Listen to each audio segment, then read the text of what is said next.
Just do a little bit of this. Just work it down. It's easy. If you need a beard grooming product like a conditioner, you're showering too much. Yeah. Shower less, do less.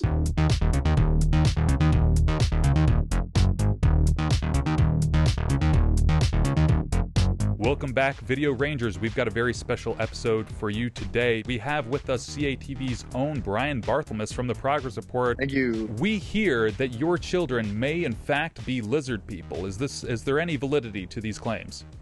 I mean, with how they're acting recently, I surely think so. They're like scratching right at their tailbone and saying how dry it is. I don't know. Sounds like maybe a tail. Hard to say. I've also heard claims via music videos that they may in fact be working for the Lizard King. Well, doesn't anyone realize the Lizard King, he sent the virus? The first time I heard anything about it, it was like, I don't know, 10:45, 11 at night, and my son starts crying.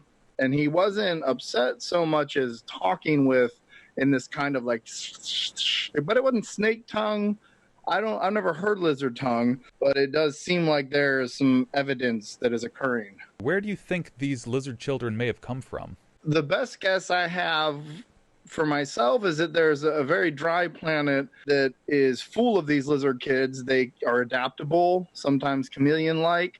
They can lose body parts and regrow them. And so I think this COVID-19 maybe is being sent to make a new land. As climate change happens and we don't have winter and everything dries up, it's a perfect place for lizard people. Perfect for the lizards. You know, I don't want to make unfounded claims, but I have a theory that they're actually sent via a advanced race far from the past of lizard people who saw the Ice Age coming, and so they've sent some lizard children forward in time to inhabit our planet as it warms up. Totally. Well, and there's a lot of talk of things that are even pre-medieval.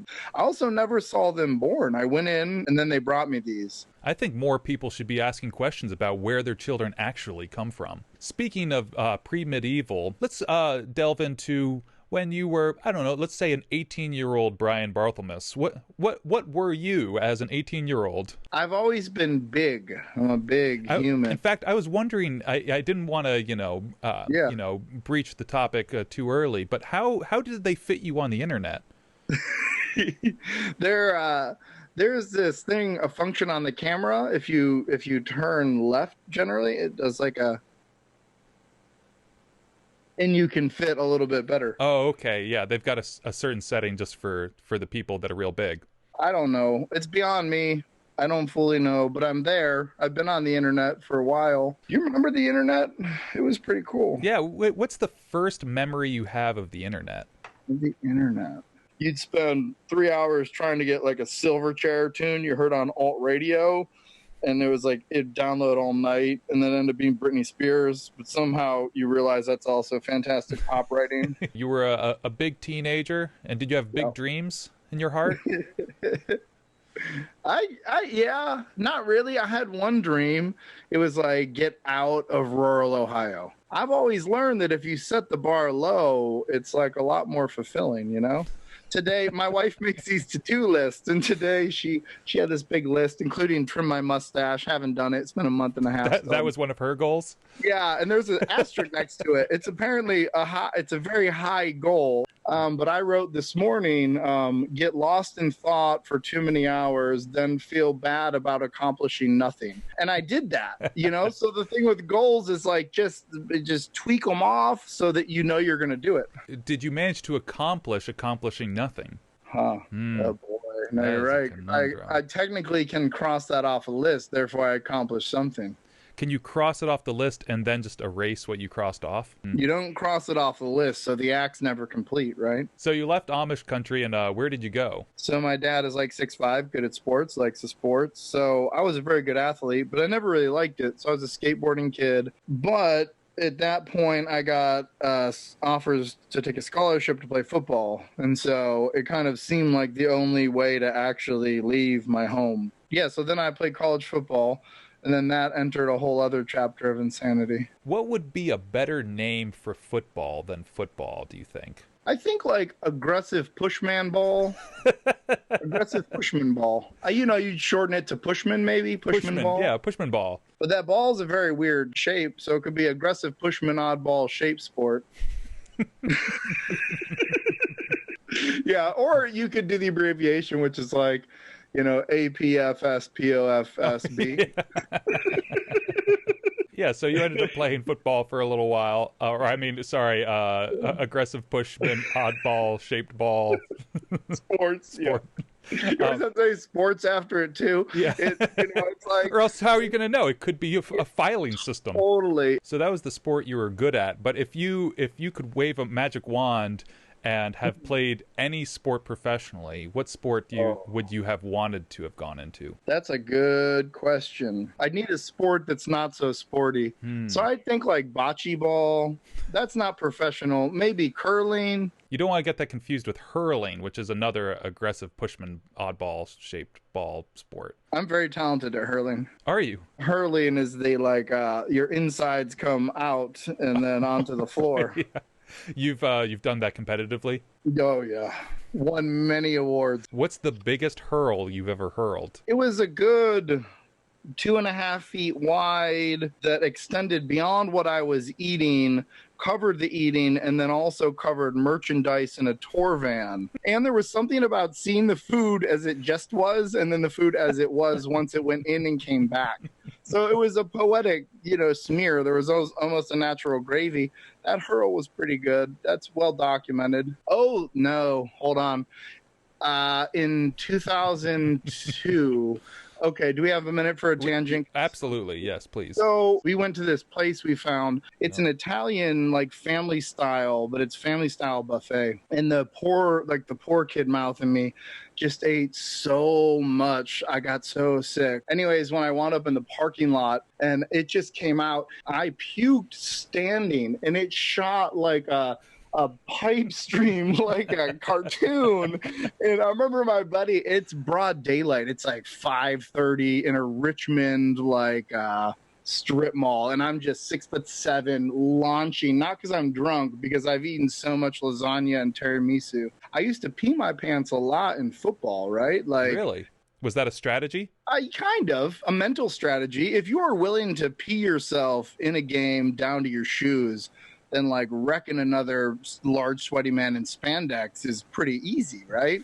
So I got to the NFL because I realized if I just take a poop in my pants while I play, that would go next level. I feel like you're less likely to get pushed by the pushman. Yes. The pushman doesn't want to push you. It's also a good tool for kind of finding the sequence between a center and a quarterback.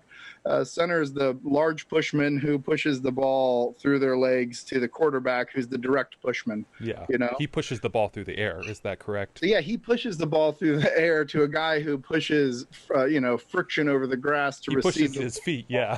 He pushes his feet quickly. But there was this guy I played with in Europe, and he came and got under center.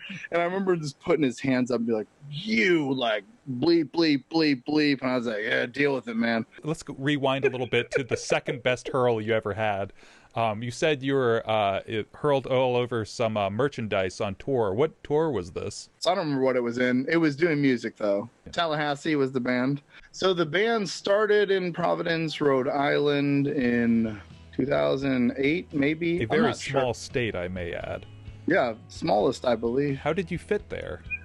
The intention was never to be to try and pursue it. It became that. We played the Boston, New York, so did that kind of New England stretch off and on for, how many years? I don't know, 6 or 7. It just got to be too much. And it was how are we supposed to feed 5 people and have relationships? It started harming our friendships because there was constant fighting over schedules for doing tours and shows. It was either everyone just leave your homes and only do this, or we have to stop. I don't know what kind of music it is. It started out as banjo, coffee music.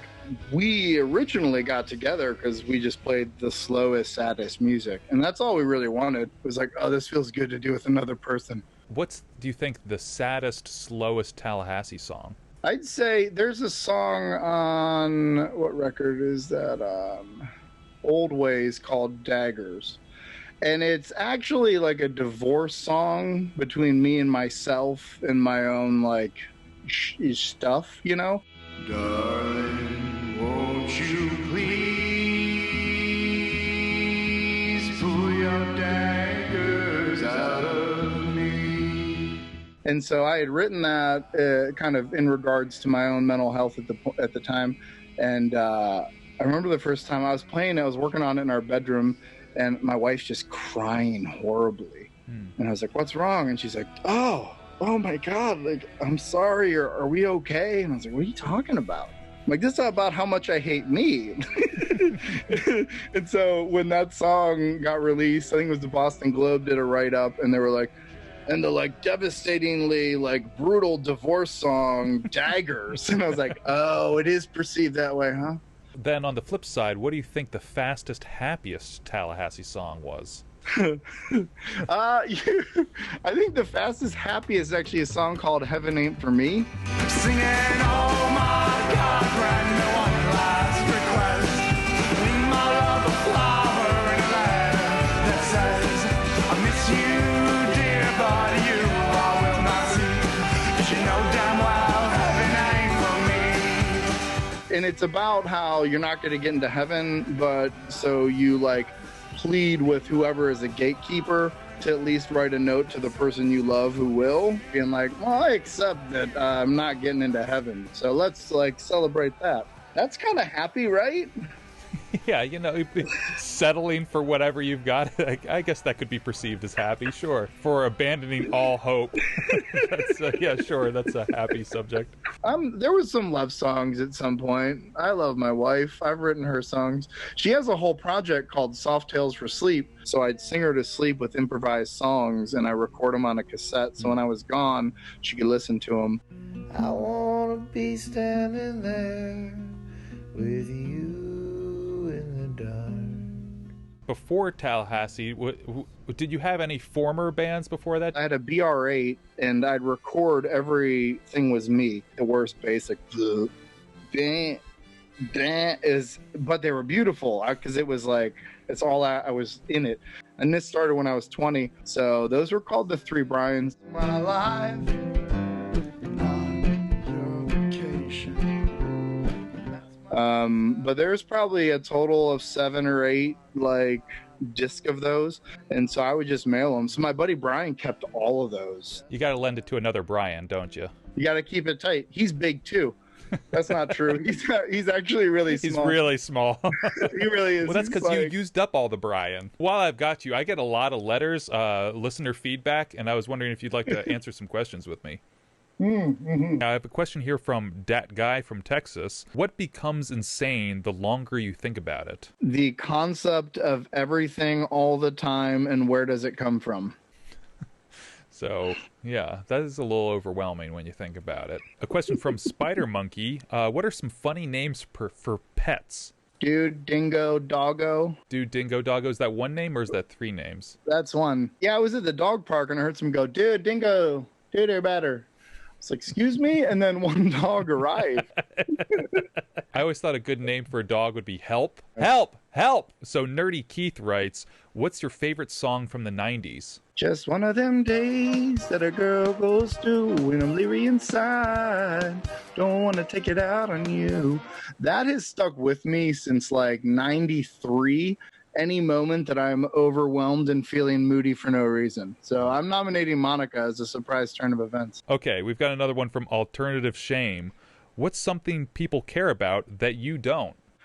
General, like, hair grooming. There was just an article in the Valley News, actually, about quarantine beards. All these guys are growing beards now because they're stuck at home. Yeah. I don't understand how being stuck at home has made these people grow beards, because that, it seems like, is where you generally shave your beard. I don't know if you do this. Every couple of years, I shave off the middle, and now I'm waiting because I want to freak my kids out when they're 6 or right when they need it. But I used to, like, once a year, I'd take it off, and I'd just feel super naked and vulnerable. It was like, oh no, they know I'm being snarky now. Well, I've got one more here from Jay Guylo. What's the best spoken language? I've always liked the sound of Italian and French. What's better, getting to the south of France and whatever accent they have there, or the north of Italy? I think north of Italy. I'm bad. I'm not a good speaker. So I failed Russian, I failed Spanish, and I failed German. And they had to, in college, officially like track me to fail me out of German with a note that said I really made an effort in order to be able to graduate.